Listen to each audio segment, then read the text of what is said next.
اب یہ جو آیت ہے کہ جہاں پاؤ وہاں قتل کرو ان کافروں کو، یہ آیتوں کو لے کے آج ہمارے ملک میں بھی بہت سارے ہمارے جو غیر مسلم بھائی ہیں ان میں بھی بہت سے لوگ یہ کہتے ہیں کہ دیکھو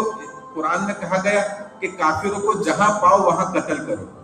اور وہ ایک پروپیگنڈا کرتے ہیں۔ ایک صاحب نے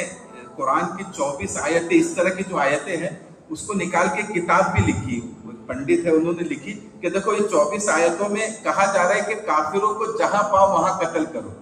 حالانکہ اس کا پس منظر کچھ اور ہے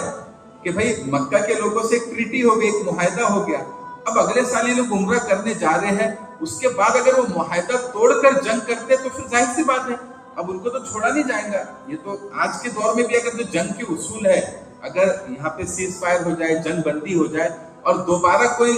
اس کو توڑ دے تو پھر ظاہر سی بات ہے اس پر دوبارہ حملہ کیا جاتا ہے، اور یہ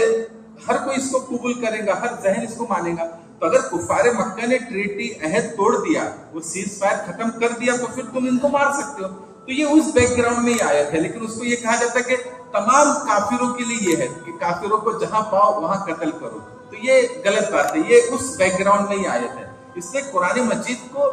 اس کے بیک گراؤنڈ میں، اس کے پس منظر میں سمجھنا چاہیے۔ قرآن کی آیت، قرآن تو قیامت تک کے لیے،